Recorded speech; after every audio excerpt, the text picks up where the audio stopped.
Pemirsa, hari pertama masuk kerja setelah libur Idul Fitri, Sekda Kota Palembang Aprizal Hashim melakukan tinjauan ke rumah aspirasi di Rumah Dinas Wali Kota Palembang. Sekda Palembang menegaskan jika pelayanan dasar bagi masyarakat Palembang akan terus berjalan.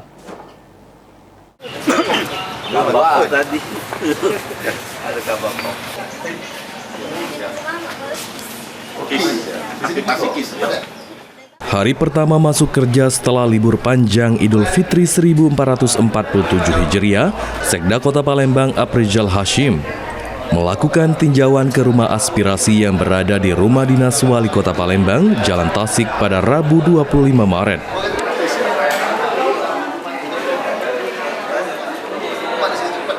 Peninjauan yang dilakukan Sekda Palembang bertujuan untuk memastikan pelayanan dasar kepada masyarakat tetap berjalan optimal. Meski saat ini juga masih diterapkan work from anywhere di lingkungan pemerintah Kota Palembang.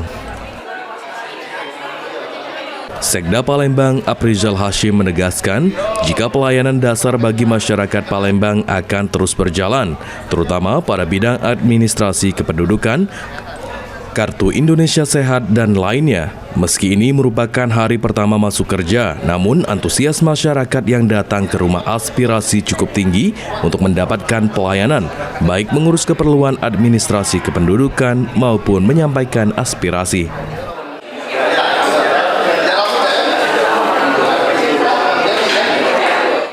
Hari ini kita meninjau aspirasi, artinya memastikan pelayanan masyarakat di setelah Lebaran, setelah libur ini, dan di work from home, ya, kita pemerintah Kota Palembang masih melaksanakan pelayanan dasar masyarakat. Artinya pada hari ini di rumah aspirasi ini sudah banyak masyarakat yang berurusan tentang data kependudukan, KIS, dan lain sebagainya. Sehingga apa yang menjadi keluhan masyarakat tentang pelayanan dasar masyarakat itu kita masih dapat memenuhi di pemerintah Kota Palembang ini.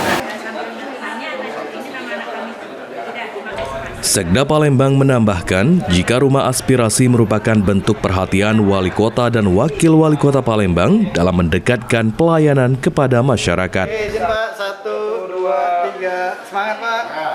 Sandi Pratama, PAL TV.